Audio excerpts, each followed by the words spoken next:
Good morning, everybody. I'm John OLoughlin. Welcome to my channel. It's called McDuff Lives.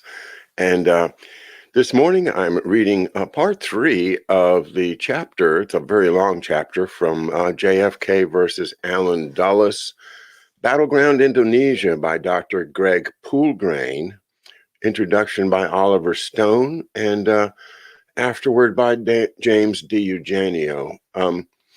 A book with more details about George de Mohrenschildt than anybody has written so far as I know. And I've been looking for stuff on him. I have his book on. I have the published book on Lee Harvey Oswald as I Knew Him by George de Mohrenschildt, and he's done some more writing. And in the context of his writing, he got in trouble with the CIA, and he wrote a letter to George H.W. Bush saying, "Hey, there's guys following me and bad stuff's happening, and can you possibly help me out and make them stop?" And George Bush wrote him a real nice letter saying, I can understand how you feel and da da da, and I know this is not really an answer, but I hope it gives you some comfort, to have a letter from Mr. Super Spook of all, George H.W. Bush. And so we have testimony from George de Mohrenschildt at the Warren Commission, elicited by Attorney Jenner, and we've been quoting some of the testimony in the course of reading Chapter 3. We are now on page 66 of the book, if you're reading along. Dulles, de Mohrenschildt, and Oil is the title of the chapter, and we were just reading about how he was connected to the CIA, but wasn't exactly employed by them. It was a lot of, uncertain, language, weasel words. So Jenner asked him, in your 1957 venture as an agent of the International Cooperation Administration, tell us what that is. And he said that, well, they wanted an oil and gas specialist to go to Yugoslavia. He denied he was an intelligence agent, but he did admit he was shot at while he was in Yugoslavia. He was there arranging Yugoslav oil workers the next year to go work in Egypt using American equipment. And then the next country he ended up in was Mexico, where he claimed he was, quote, competing with the Russians, unquote.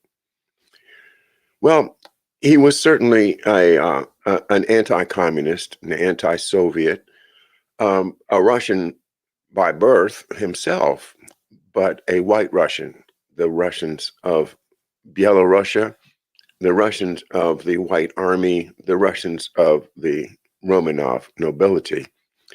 And as we've learned, he came from a very, very important family. His father, the director of the Nobel oil interests at Baku, and also had been a governor, if I can use that word. I'm not sure that's exactly what he was, but he was in charge of the government of the entire area that's now called Belarusia.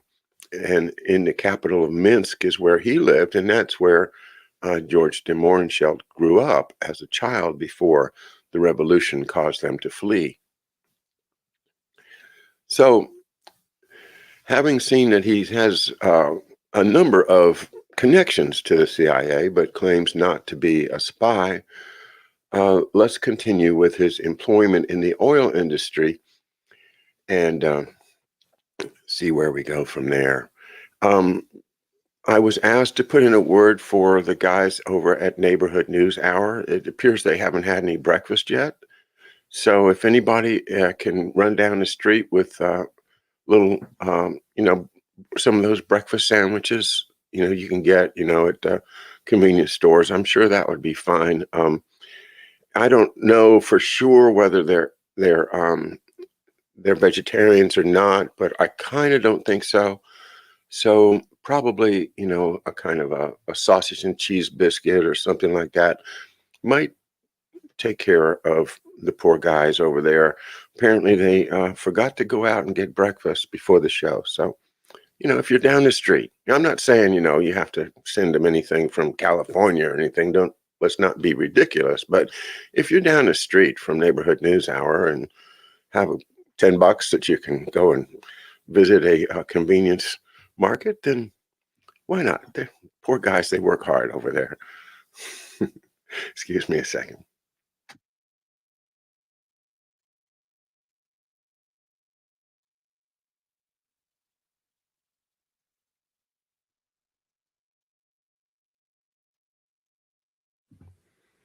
Vitamin C, well, I have vitamin C. It's right here. It's called coffee. Yeah. Now, everybody take your vitamins. Take your vitamins. Vitamin D. Take your zinc. We absolutely need to make sure we take care of ourselves. So anyway, just having a little fun with the guys. Hey, Norman. Norman's here. And oh, wait a minute. Latte Driver One.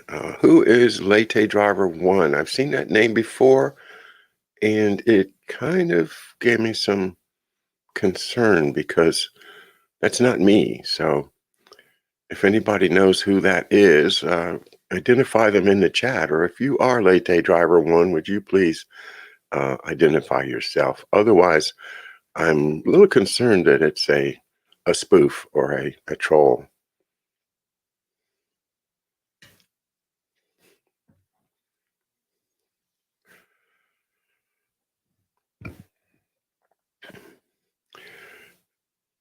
In the second example of employment in the oil industry, George de Mohrenschildt admitted to Jenner that he had been linked with French intelligence in the United States, quote, but never an official member of it, unquote. George was employed by the oil company Humble Oil that was working together with French intelligence, so technically what George said was correct. For this job, it was not only his language ability that helped, he was ideally qualified as a result of his study in Antwerp. He was involved in buying and transporting oil from Baytown, Texas, to Casablanca in French Morocco before the United States entered the war. Here was a link with Alan Dulles, Standard's top international lawyer, Standard Oil, that is, but it escaped detection by Jenner, perhaps because Alan had taken care to maintain his distance. At that time, that part of France and its territories not directly under Nazi military control was known as Vichy France, and the French intelligence in which George de Mohrenschildt worked was Vichy. Until the British Navy intervened on May the 21st, 1941, Standard Oil and Vichy were helping to supply the German war machine.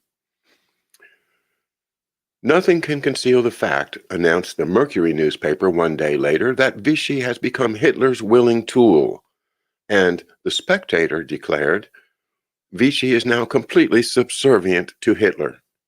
The oil tanker Scheherazade, by coincidence the same name as the Parisian bistro used by Dulles as a meeting place, was stopped by a British cruiser in the Atlantic and brought to Bermuda, where it stayed for a month before being rerouted to Dakar.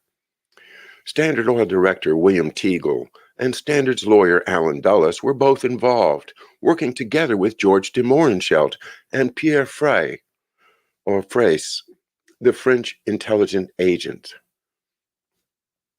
De Mohrenschildt admitted to Jenner that Fraisse was the chief of export of the Shoemaker and Company connection with French intelligence in the United States. Teagle took the brunt of accusations that Standard Oil was, quote, trading with the enemy. Not that the United States was at war with Germany yet, but of the American ships torpedoed, accidentally, by German submarines.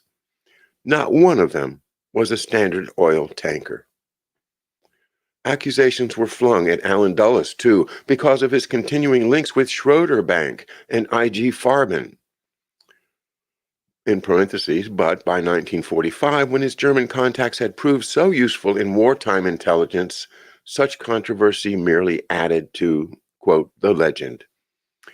After the Scheherazade incident, de Mohrenschildt was followed by FBI agents. And later, he explained to Jenner, his car was stopped by the FBI, which accused him of being, quote, a German spy. Because of this, he was even deported back to the United States from Mexico. Quote, if we didn't have a sad story to discuss, the death of the president, you could laugh about some of the activity of the FBI, he commented to Jenner. What George does not explain, or Jenner does not pursue, is how George, after being personally involved in the Vichy oil tanker scandal, avoided court proceedings. George's father was then living in Germany, and George himself still used a Polish passport, and Hitler had already taken half of Poland. So George's involvement with Vichy was bound to attract adverse publicity. His high-profile family background would only exacerbate the problem for Standard Oil. Working with Vichy intelligence in George's case would easily be construed as working for the Nazis. So George de Mohrenschildt, despite his many attributes, suddenly became a weak link in Standard Oil's defense against any charge of dealing with the enemy. Moreover, at this precarious stage of the war, when FDR was unofficially siding with the British, still 8 months or so before Pearl Harbor, an adverse court decision might have imposed restrictions on Standard Oil when the United States was on the verge of entering the war. Supplying oil for the American Civil War, it should be remembered, was how the Rockefeller Empire began. Isn't that interesting? Supplying oil for the American Civil War.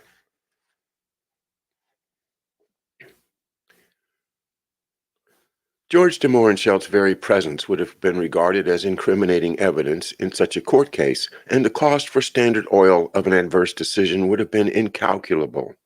George needed to go into hiding to avoid being accused of collaboration with the Germans or working in the United States as a German spy. The fail-safe response for Standard Oil to avoid a catastrophe in court was for George temporarily to leave the United States. His disappearance for, quote, 3 or 4 months is explained in the Warren Commission transcripts as the period when he worked, quote, as a roughneck or roustabout on the Louisiana oil fields. Quote, I worked in Terrebonne Parish on a rig, he stated.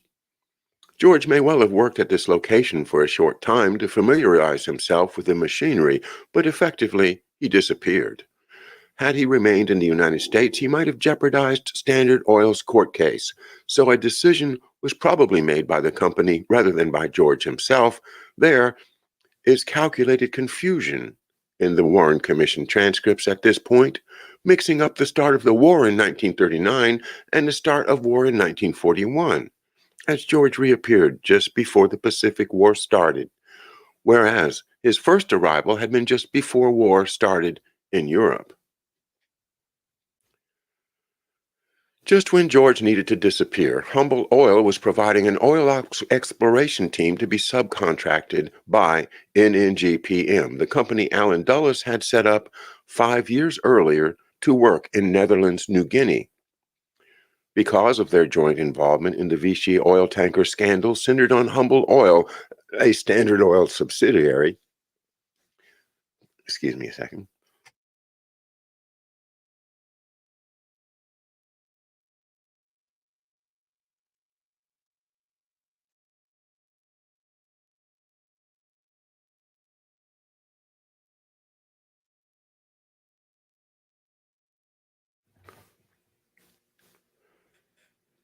Because of their joint involvement in the Vichy oil tanker scandal centered on Humble Oil, a Standard Oil subsidiary, Dulles himself may have been the one to suggest that de Mohrenschildt could temporarily vacate the United States and go oil drilling. Humble's chief geologist, Morgan J. Davis, had previous experience, quote, with a Jersey affiliate in the Dutch East Indies. So it was possible that he too suggested the Indies as a place for de Mohrenschelt to work. Oil drilling was in the blood, George told Jenner. George's 8 years in Belgium and his skill in languages had given him fluency in Dutch, which he would need in this location. George also kept his Polish passport with a re-entry permit to the United States. Avoiding adverse publicity about his role in selling oil to Vichy France was the main priority. So for George, a 3-month oil drilling adventure in remote Netherlands, New Guinea would have been a timely and strategic exit. While circumstantial evidence suggests George temporarily departed from the United States, documentary or photographic evidence in the form of a ticket on the Trans-Pacific Clipper or name on the passenger list remains unavailable. But this was how he would have gone to the oil fields in NNG. From San Francisco across the Pacific to Manila, and from there to Babbo Oil headquarters in NNG was 1 week's travel. George de Mohrenschelt explained to Jenner how the oil drilling job involved, quote, lifting pipes and cleaning machinery. The pipes were steel stems connected one by one after pressuring or drilling into the earth. Jenner commented on the physical strength needed for such work, and de Mohrenschelt was 6'1" and weighed about 180 pounds. It was, he said to Jenner, a very well-paid job, but very tough. De Mohrenschelt was given a $10,000 bonus when he returned, which was said to have been an inheritance. This bonus and the return airfare in terms of today's dollar value is the equivalent of $200,000. Moreover, he became a long-term friend of Mr. Blaffer, who was the chairman of the board of Humble Oil. What did George do, or what did he find in Terrebonne Parish in terms of oil that warranted this exceptional treatment? The real question, of course, is what was discovered in NNG. Without saying it was anything more than a well-paid job, George explained to Jenner that he was with Humble Oil for 3 or 4 months until he was stricken with amoebic dysentery and returned to the United States. Upon his return, apparently still seeking anonymity, or perhaps a completely different landscape after the equatorial excess of the New Guinea jungle, the first job he applied for after my experience with Humble Oil Company was polo instructor at the Arizona Desert School. He went to Mexico for 9 months and then resurfaced in New York to get married. Jenner reminded him of the date, on the 16th of June, 1943. De Mohrenschelt had a string of marriages and divorces until he met Jean Fomenko in 1956. He replied, "The dates of my marriages are very vague now in my mind." Officers from the INS finally caught up with him in February 1945. He was interviewed several times, but the war was nearly over and the court case was in the past, and George had friends in high places. After his brief stint with Humble Oil, he used the $10,000 to complete a 2-year master's degree in petroleum geology at the University of Texas, finishing his study just as the war ended. He explained to Jenner that he was inspired to do this study from his experience with Humble Oil. He was on a first-name basis with the vice president and other top executives of Humble, for example, Prescott Bush, who held a major interest in the company and whose lawyer was Allen Dulles.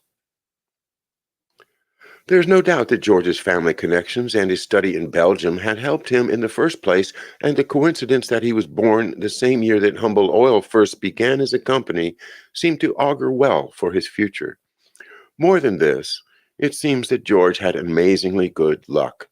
In his brief period of employment in oil drilling with Humble Oil, George de Mohrenschelt was instrumental in the discovery of a highly productive oil well in Netherlands, New Guinea. At 26,000 barrels per day, it was the largest single well ever discovered in Southeast Asia, and the record still stands today. De Mohrenschelt achieved instant fame among his geological peers in the world of oil exploration, but the discovery itself remained unannounced, a repetition of the Erzberg gold discovery. The oil that was discovered in 1941 was not announced because the war in the Pacific was imminent. As I will explain, however, there was official evidence that oil was discovered. Up to 1949, when the sovereignty of the Indies was relinquished, it still was not announced. After 1949, when the Dutch colonial government retained the New Guinea territory, it still remained unannounced. Because oil of this quality and quantity would have helped the colonial government in the territory to entrench its hold on the territory. And when the Dutch were forced to relinquish sovereignty of Netherlands New Guinea in 1962, it still remained, quote, undiscovered, unquote. Only when Suharto came to power was this same oil field, quote, rediscovered. Utter secrecy was required when George de Mohrenschildt was giving evidence before the Warren Commission in April 1964. At this time, Netherlands New Guinea was already under Indonesian control. Most Dutch citizens had returned to the Netherlands, some to Australia, and others to Papua New Guinea, the eastern portion of New Guinea still under Australian control. In 1964, troops from the Indonesian army had moved into former Dutch territory and were in the process of stripping the hospitals, government buildings, wharves, and some private dwellings. Even bicycles were taken away. Anything of value was being removed, unscrewed, or ripped out, and then sent back to Java like the spoils of war. A rubber plantation that had been planted to provide income for the local Papuan people was completely destroyed. The oil found in 1941, however, was not yet being exploited. NNGPM had exited from the territory, leaving its former concession area and the, quote, undiscovered oil lying dormant.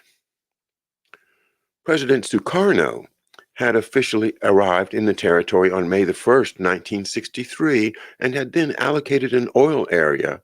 Unbeknownst to him, it was precisely the area where the, quote, non-productive 1941 exploration had been conducted to the Indonesian oil company Permigan. Permigan was under the control of the Indonesian Communist Party. The army had an oil company, Permina, under General Ibnu Sutowo, and the Indonesian government oil company was called Pertamina. The PKI did not learn of the existence of the oil field in the concession given them by Sukarno. Neither the PKI nor Sukarno was aware of the, quote, unannounced oil field. Had de Mohrenschildt mentioned it in the evidence he gave in 1964, they most certainly would have learned of the oil. By this silence, the PKI was denied the economic benefit of this huge windfall that, when it was developed a few years later, proved to be a multi-million-dollar a day bonanza. Pardon me.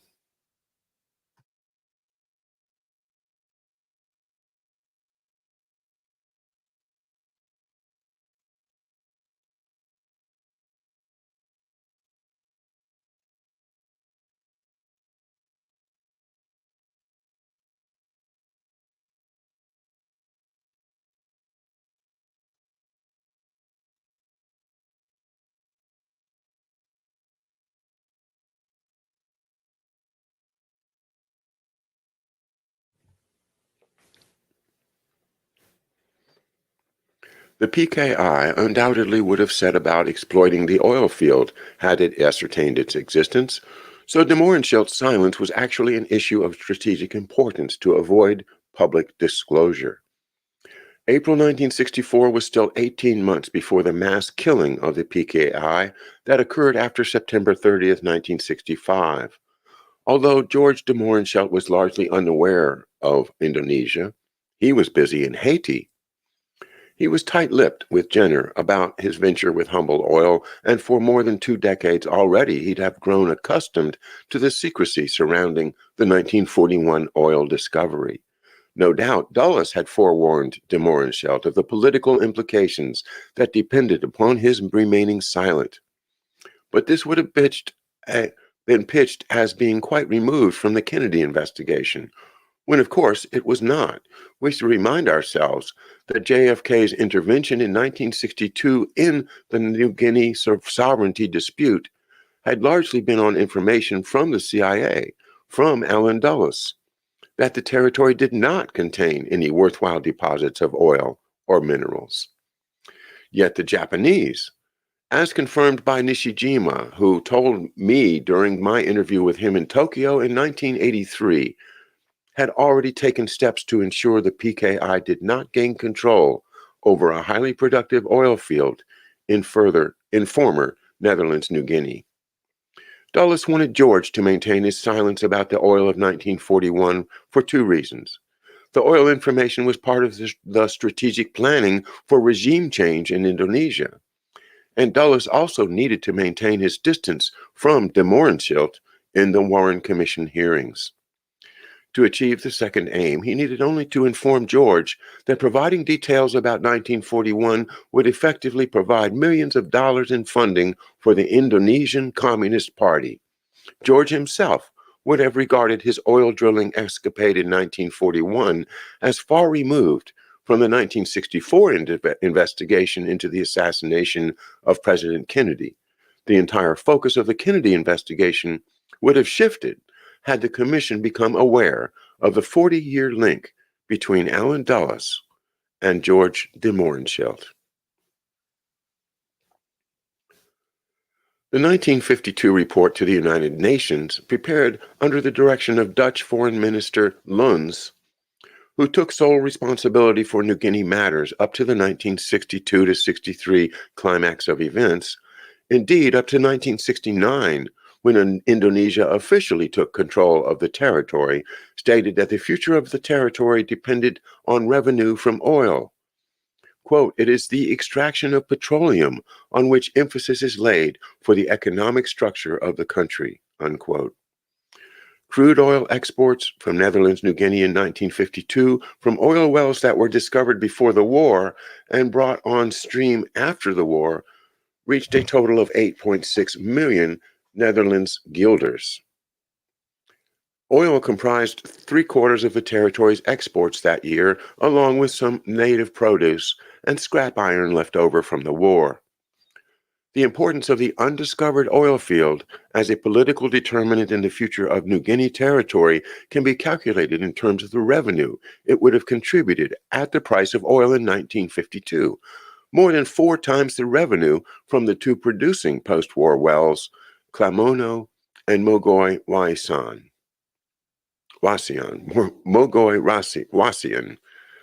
Had this undiscovered oil field been made available rather than concealed, the total oil revenue would have provided much needed capital and transformed the sovereignty dispute between Indonesia and the Netherlands. The Dutch had suffered an unprecedented sea disaster in January 1953 when the North Sea broke into the land protected by dikes. More than 1,800 persons drowned.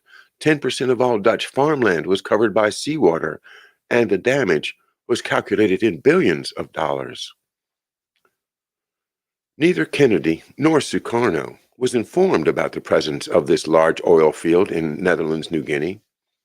From Sukarno's point of view, even though he unwittingly handed the oil field to the PKI in 1963, it played no part in his argument why Indonesia should be given sovereignty of the western half of the island of New Guinea.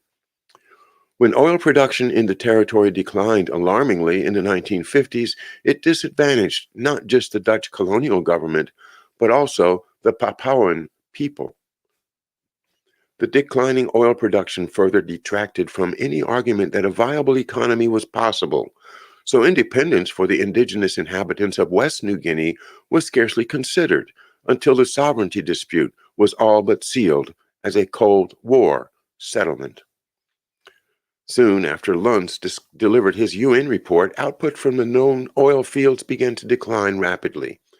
Combined with the continued, quote, non-discovery of the 1941 oil field, the oil decline led to a lack of revenue and seriously hampered the Dutch government plans to develop the territory in the 1950s. After the devastation of the Japanese occupation in New Guinea, and then General Douglas MacArthur's three major battles to retake the territory, the housing, health, and educational improvements in the main urban centers seemed immense. Hospitals and wharves were built, but the handful of urban centers still had no roads and bridges linking them. Indeed, this problem is far from resolved even today. Most of all, the lack of funding severely restricted further mineral exploration. The decline in oil production was a symptom of the political malaise afflicting the Dutch colonial presence in the territory, but this only became obvious later after the Dutch had departed from the territory, when the oil production from the same location rose again after the temporary decline, reaching and at times exceeding the previous output. NNGPM, the oil company on which Foreign Minister Lund so publicly pinned his hopes on as the economic savior of the territory, was a Standard Oil company operating under a Dutch name. But even the Dutch oil interests that held 40% interest in NNGPM were complicit in the sudden depletion in oil output in the 1950s and in the failure to proceed with exploration of the 1941 discovery. Many large Dutch companies operating in Indonesia supported the Indonesian claim to the territory because they feared, and their concern was well-founded, that their assets might one day be seized by Jakarta to force the issue. Company directors such as Paul Rykens of Unilever, who were attempting to apply pressure on the Dutch government to accede to Indonesian wishes by relinquishing sovereignty of the New Guinea territory, began meeting together in 1954 under the leadership of Prince Bernhard. Known as the Bilderberg Group, the annual meetings started by this group expanded in later years to become a who's who of the business world. Pardon me.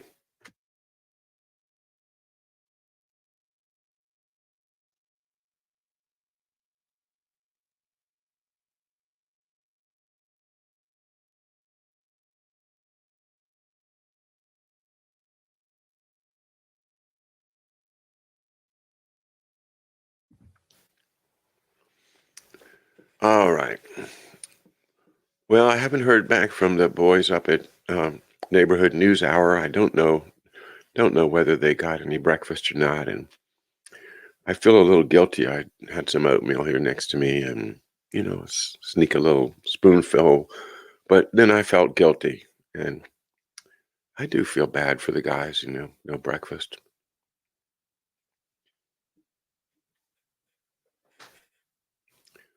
So there you go. That's how the Prince Bernhard and the Bilderberg Group got started. It was all about the secret oil discovery of who? Of George de Mohrenschildt, for which he got $10,000, and everybody else, except for Standard Oil, got screwed. From an initial oil concession that was 3 times the area of the Netherlands, NNGPM needed to identify the most promising oil sites in the vast New Guinea territory within a period of 10 years. Then another concession would be granted for 40 years to cover the most promising areas. From the start, there were indications of oil in the Vogelkop, the bird's head at the western tip of mainland New Guinea. Geological reports were to have been submitted to the Dutch government, but none was put at their disposal before Europe erupted into war. Then, when the separation of New Guinea from the Indies began to fester politically after 1949, the delay in submitting the first report continued until 1962, in the final months of Dutch colonial administration in New Guinea. A letter dated January 19, 1962, and addressed to the Dutch Minister of Internal Affairs from the NNGPM management, was included with the first comprehensive report by NNGPM in nearly 3 decades. The level of duplicity in this letter has had far-reaching implications. And now we quote the letter. Your Excellency, in the course of its exploration activities, the petroleum industry accumulates a great deal of geological knowledge. Such knowledge is regarded as a valuable commercial asset in the highly competitive sphere of this industry because sooner or later it may form the basis of far-reaching decisions. Once full use has been made of the information acquired, there is seldom a valid reason for withholding from the public such of it as may be of scientific value. It is, of course, a great disappointment that the results of this work performed have eliminated any reasonable chance of discovering oil in considerable quantities. Unquote.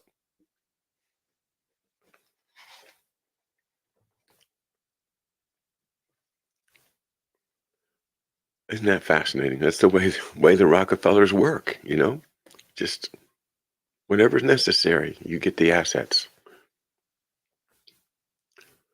As soon as NMGPM was formed in 1935, the concession area was photogeologically mapped, a process that was 90% complete by the end of 1936. The aerial surveying was done initially by 3 planes from the Royal Netherlands Indies Airways under the guidance of W. Schermerhorn, then the leading world figure in this science. The ground surveying was done by Geophysical and the exploration drilling by Humble Oil and Refining Company on a contract basis. Humble, excuse me.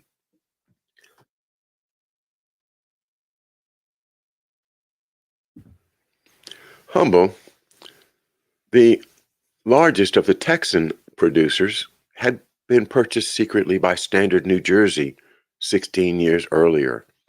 News of any discoveries that were made thus stayed, quote, within the family, for both exploration and production were under the one roof.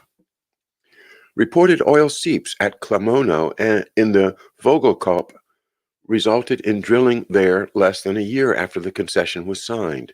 Oil was struck almost immediately.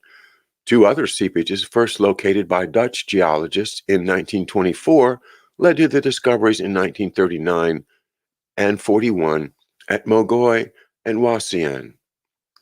The quality of this oil was unprecedented in terms of lightness and sulfur-free content, an advantage calculated in terms of saving in refinery costs.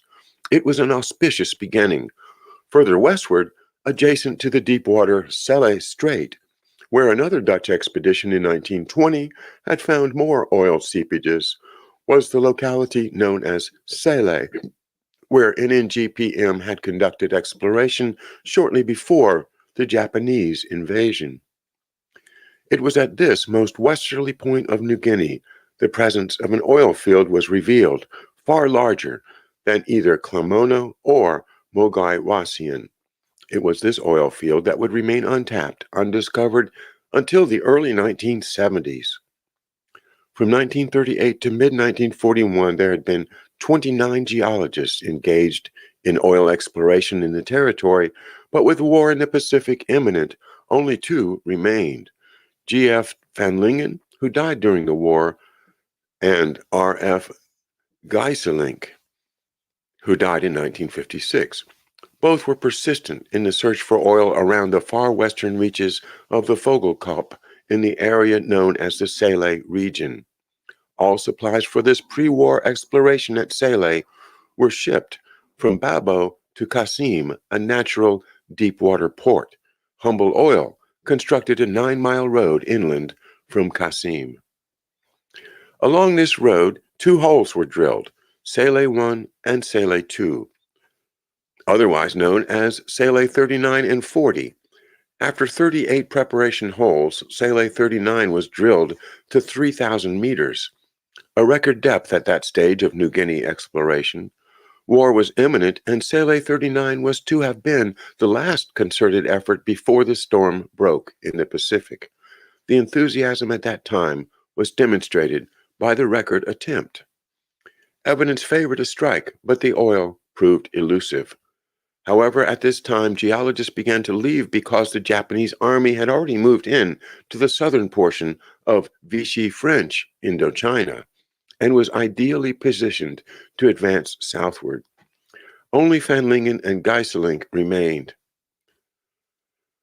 The second hole, Schelhe 40, was about halfway back along the road to Qasim, 5 miles inland from a deep-water port.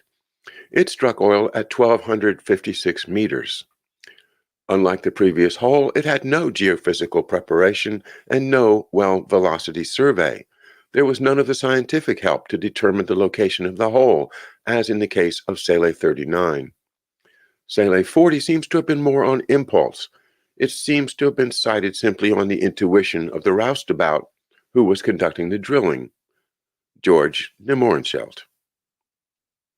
It was a wildcat discovery, the same as the famous spindle-top gusher that had started the oil business in Texas at the turn of the century.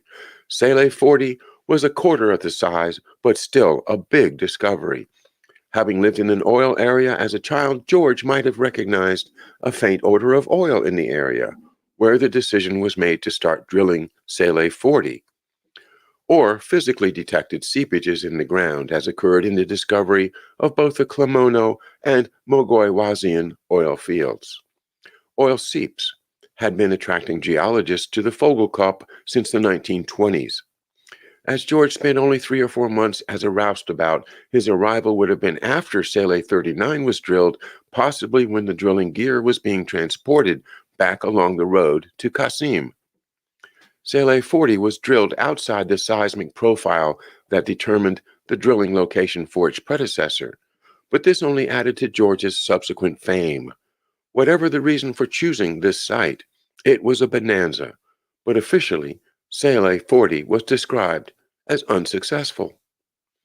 Closer scrutiny of Sele 40 reveals that its location coincided with the Qasim Java discovery in 1972-73, the hole that created a Southeast Asian output record of 26,000 barrels per day. During World War II, despite the political decision that was made to conceal the 1941 discovery, both the Japanese and the Americans, or their respective wartime armies, provided evidence that oil in significant quantity existed at the Sele 40 location.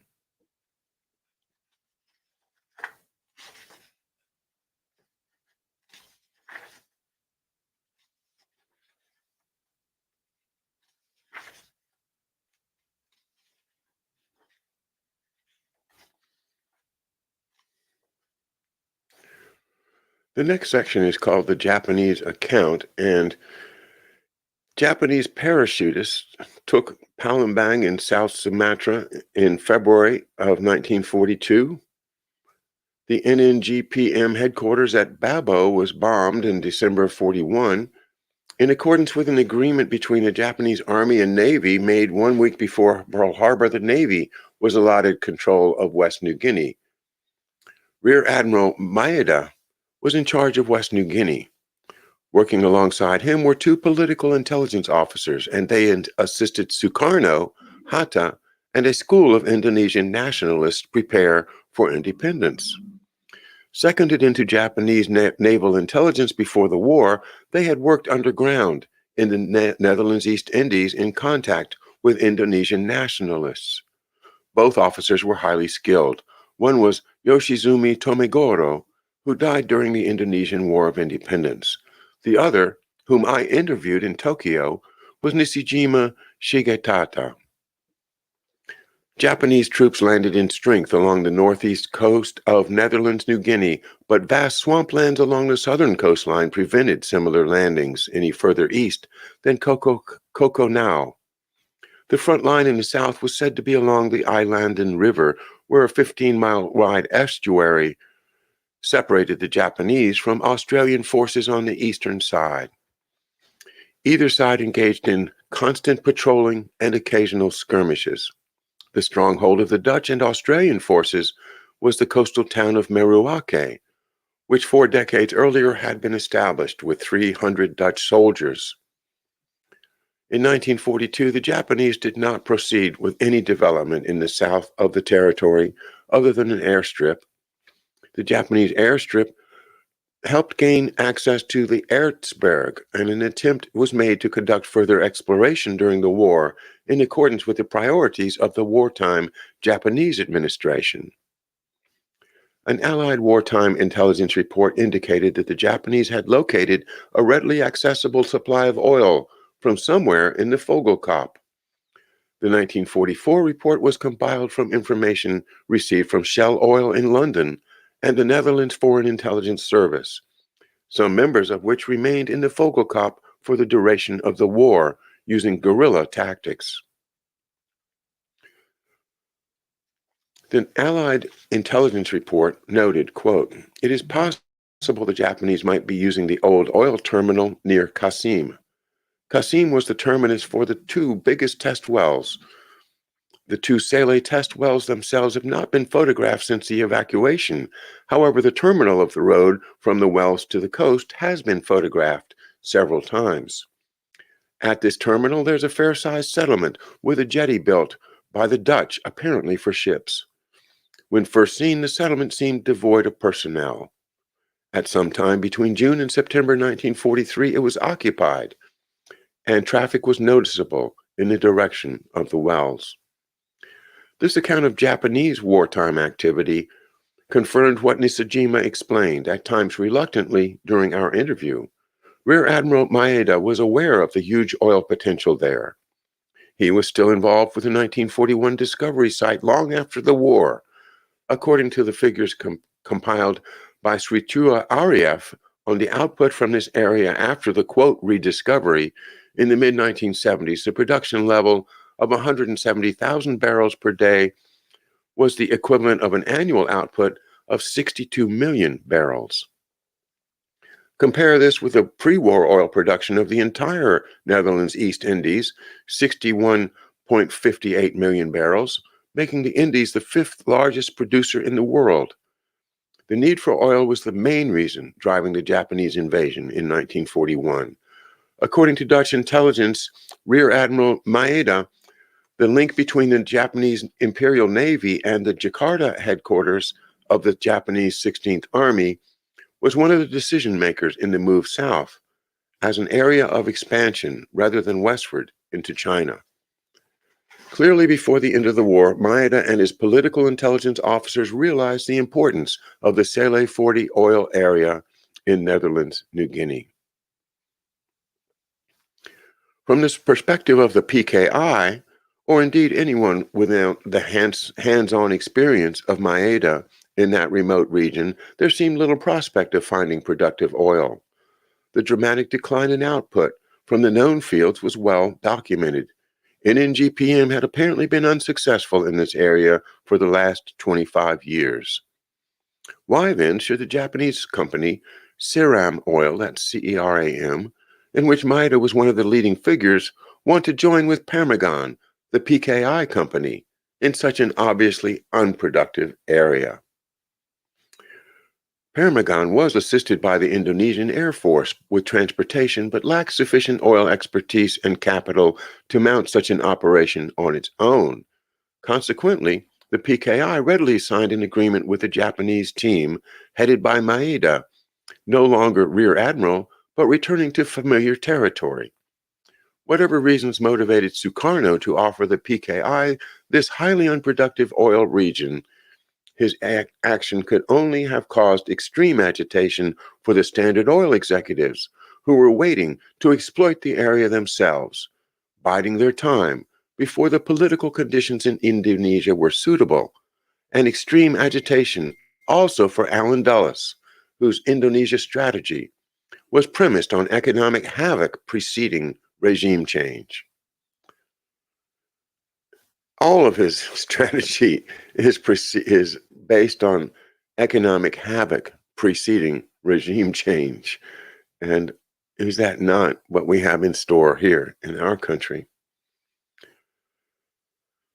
The political tension in Indonesia was Maeda's main concern, but his action also ensured that the 1941 oil discovery was not regurgitated through the official hearings in Washington, as this may well have linked Dulles with de Mohrenschildt. Maeda's role was vital to ensure the continued non-discovery of the most productive oil well in Southeast Asia. With this link exposed between Rear Admiral Maeda and U.S. oil interests, we should also ask how far back it extended. The Japanese card had been played before, but as an unwanted alternative, not in an alliance like this where oil and anti-communism were common bonds. The same link shared by Dulles and de Mohrenschildt. Had the PKI accidentally, quote, rediscovered Sale 40, the political fallout would have been immense. Interviewing Nishijima, I asked him about this public presence of Maeda in Ceram oil, together with the PKI on an unproductive concession, adding that he and I were well aware that the same location was where the Japanese technicians during the war were accessing a supply of oil. In addition, both Nishijima and I were aware of the abundance of the oil discovered here in the early 1970s. The elephant in the room, as Maeda and I sat looking at each other, was the undeniable conclusion that Maeda and NNGPM before him had merely been sitting on this locality to prevent others from discovering the oil. Nishijima had organized the Permigan-Ceram oil agreement, but apparently disagreed with Maeda's involvement in so public a position. The outcome of the Ceram oil deal, after all, was the continued non-discovery of oil until more favorable political conditions in West New Guinea. The implication here is that Maeda's job in the Vogelkop was to wait for regime change, a post-Sukarno era. Suddenly, Nishijima exploded in a brief but surprising rage. He condemned not me, the interviewer, but his former superior, Maeda, whom he thought should never have so publicly attached his name to this venture. Nishijima went so far as to describe Maeda as politically a naive person. This remarkable outburst in response to the direct link with New Guinea oil was followed by a long moment of silence, while Nishijima composed his thoughts. From that point on, when the subject of New Guinea was mentioned in the interview, it met with no response at all. I remember thinking, he's the same age as my father, and I've got no plan B. By the time of the third interview, we'd reconciled, and he walked me to the railroad station wearing flip-flop sandals and a Javanese hat. He arranged for me to meet Adam Malik, the Indonesian vice president who had just retired. And no, we won't get to the end of chapter 3 of the book today. We're going to have to go with part 4 when we learn the American account of what happened with Sale 40. Well, coming up right after this show is Biden Belton Road featuring George Webb on the Neighborhood News Studio. So be sure and tune in for that. Thanks everyone for being with me this morning. And tonight, an exciting interview with none other than Aaron Adler. Oh, he'll kill me for that. Aaron Adler of Neighborhood News Studio will be my guest tonight on McDuff Lives. Have a great afternoon. We'll see you then.